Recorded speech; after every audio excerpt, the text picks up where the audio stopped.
Student, next video में हम बात करने वाले आपकी रैंक वर्सेस परसेंटाइल के ऊपर। आपके परसेंटाइल के हिसाब से आपकी कितनी रैंक आएगी उस विषय पे बात करेंगे। तो प्लीज वीडियो को लाइक कर देना, एटलीस्ट 1000 लाइक्स कंप्लीट कर देना। जैसे ही 1000 लाइक्स कंप्लीट हो जाएंगे हम नेक्स्ट वीडियो की तरफ बढ़ेंगे, ठीक है। प्लीज चैनल को सब्सक्राइब कर रखना, तभी आपको वो वीडियो दिख पाएगा। अगर आपने सब्सक्राइब ही नहीं किया तो आपके यूट्यूब के पेज पे वो वीडियो नहीं आ पाएगा। क्लियर बात है? ओके। और प्लीज व्हाट्सएप ग्रुप को ज्वाइन कर लेना। व्हाट्सएप ग्रुप के माध्यम से आपको सारी इंपॉर्टेंट नोटिफिकेशन सीईटी सेल की तरफ से कुछ भी इंपॉर्टेंट आता है तो सबसे पहले आपका व्हाट्सएप ग्रुप में शेयर किया जाएगा। कुछ भी अपडेट आती है, कुछ भी फॉर्म आता है सीईटी सेल की तरफ से तो सबसे पहले आपका व्हाट्सएप ग्रुप में शेयर किया जाएगा। अगर आपको कुछ भी दिक्कत है, अगर आपको बात करनी है मुझसे, तो आप प्लीज व्हाट्सएप ग्रुप के माध्यम से आप मुझसे बात कर सकते हो। क्लियर बात है? ठीक है। तो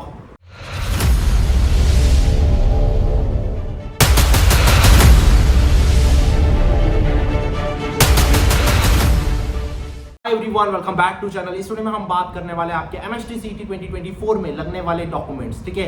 आपके जो कैप राउंड में लगने वाले डॉक्यूमेंट्स है उसके ऊपर बात करेंगे। तो प्लीज वीडियो को अंत तक देखना, बीच बीच में स्किप मत करना। बहुत ही इंपॉर्टेंट वीडियो होने वाला है। एक भी डॉक्यूमेंट मिस हुआ आपका एडमिशन नहीं होगा, इस बात की मैं आपको 101% गारंटी दे सकता हूँ, ठीक है। क्योंकि डॉक्यूमेंट में मिस्टेक से एडमिशन नहीं होगा, क्योंकि मैंने लास्ट ईयर देखा है एक स्पेलिंग मिस्टेक के कारण बच्चों ने ड्रॉप लिए, ठीक है। तो अगर अभी आपके पास टाइम है, 15 दिन में चीजें सुलझ सकती है, तो प्लीज अभी सुलझा लो।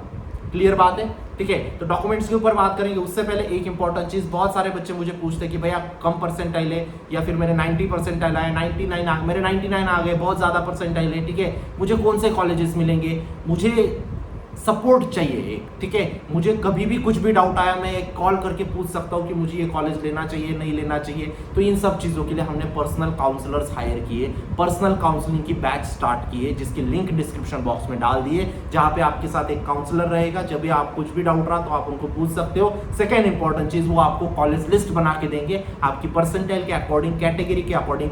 कोई भी कैटेगरी है, अगर आपकी ओबीसी, एससी, एसटी, एनटी जो भी कैटेगरी है, जिस सिटी में आपको जाना है, जिस ब्रांच में जाना है, कंप्यूटर आईटी, एनटीसी, या फिर अगर आप फार्मेसी के हो तो फार्मेसी में अगर जाना है, तो उस हिसाब से आपको कॉलेज लिस्ट डिजाइन करके देंगे। वो बेस्ट कॉलेज लिस्ट होगी, इस बात की मैं गारंटी देता हूँ। वही कॉलेज लिस्ट आपको कैप राउंड में सबमिट करनी है, ठीक है। साथ ही साथ बहुत सारे वीडियो लेक्चर्स, लाइव लेक्चर्स आने वाले ऐप पे, जहां पे आपको समझाया जाएगा कैसे आप हर एक कॉलेज को पेस्ट कर सकते हो, कैसे आप एक बेस्ट कॉलेज ले सकते हो, ठीक है। अगर आपके कम परसेंटाइल भी है तो भी आप एक अच्छा कॉलेज चूज कर सकते हो, ठीक है।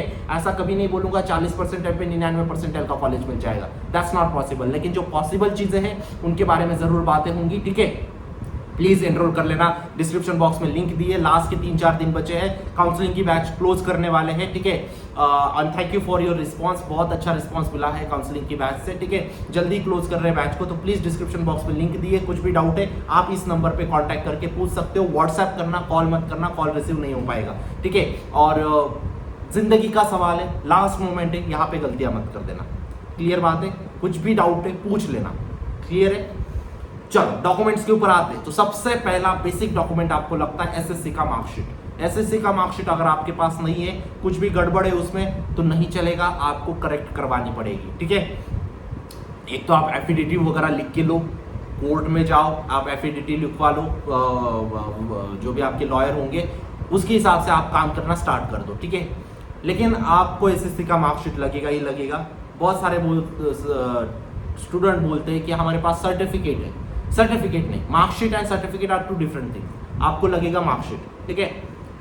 Next important thing, SSC HSC का मार्कशीट आपको लगेगा। एंड फॉर सीबीएसई आल्सो आपका 10th बोर्ड का और 12th बोर्ड का आपको मार्कशीट लगेगा बेटा। एचएससी बोर्ड का आपका मार्कशीट लगेगा सारी कैटेगरीज के लिए, ओपन, ओबीसी, एससी, एसटी सबके लिए मार्कशीट लगेगा। नेक्स्ट इंपॉर्टेंट है आपका 12th leaving certificate. 12th leaving certificate किसके लिए लगता है? Open, SC, ST, OBC, SBC जो भी है सबके लिए आपका 12th का लिविंग सर्टिफिकेट लगेगा। क्लियर बात है? उसके बाद इनकम सर्टिफिकेट। इनकम सर्टिफिकेट किनको लगता है? ये भी सबको लगता है, open, OBC, SC, ST. Income certificate में अभी आपको डाउट आते हैं कि भैया हमारे पास 3 साल का, 1 साल का, कौन सा चले? दोनों चलेंगे, कोई दिक्कत वाली बात नहीं है, ठीक है। इनकम सर्टिफिकेट रहेगा आपका। क्लियर बात है?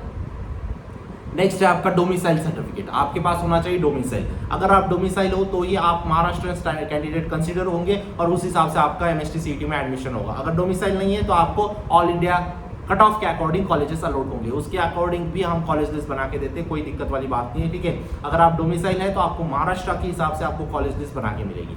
क्लियर बात है? डोमिसाइल किसको लगेगा?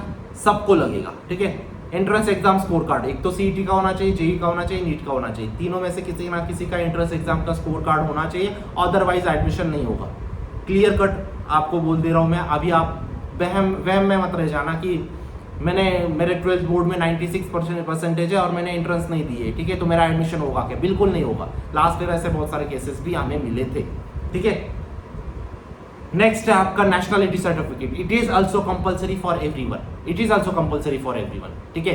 सबको नेशनलिटी लगेगा। अभी आप बोलोगे भैया डोमिसाइल है, अगर हम महाराष्ट्रियन है तो ऑटोमेटिक है कि हम नेशनल इंडियन रीजन के हैं।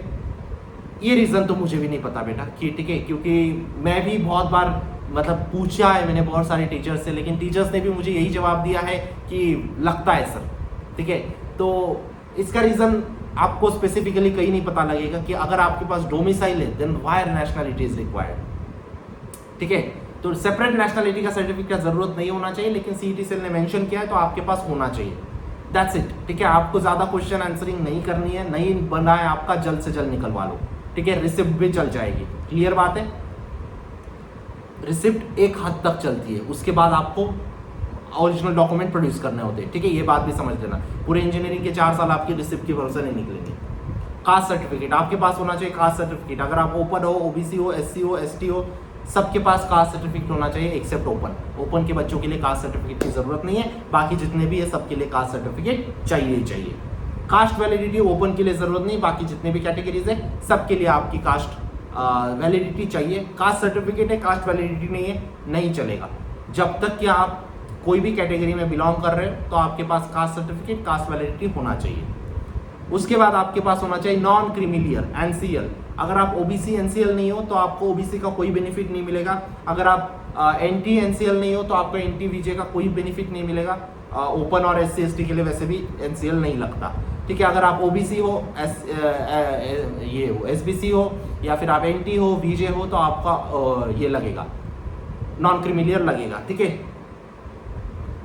आधार कार्ड, आपके पास आधार कार्ड होना चाहिए। देखो अभी ये सारे कुछ भी डॉक्यूमेंट्स में कुछ भी दिक्कत है ना, काउंसलर से पूछ के क्लियर करवा लो, अभी डिले मत करना चीज़ों के लिए। क्लियर बात है। काउंसलर को लिस्ट बनवा लो, काउंसलर से थोड़ा टाइम लगेगा लिस्ट बनवाने के लिए। आपको ऑप्शन फॉर्म फिलिंग में लिस्ट लगती है, ठीक है। जब आपकी फाइनल मेरिट लिस्ट आ जाती है उसके बाद आपको लिस्ट लगती है, तब तक आपको लिस्ट मिल जाएगी, लेकिन आपको सब्र रखना है चीज़ों का। कुछ भी डाउट्स है वो पूछ लेने, क्लियर बात है।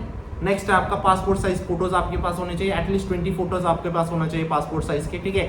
20 फोटोज क्यों बोल रहा हूँ मैं, 10 फोटोज के ऊपर नेम एंड डेट कर लेना, ठीक है, जो रिसेंट डेट होंगी उसके अकॉर्डिंग, और बाकी 10 फोटोज आपके पास रखना, क्योंकि बहुत सारी प्रोसेस होने वाली है, हर जगह आपको एक एक फोटो चिपकाना रहता है। सिंपल सी बात है, ठीक है।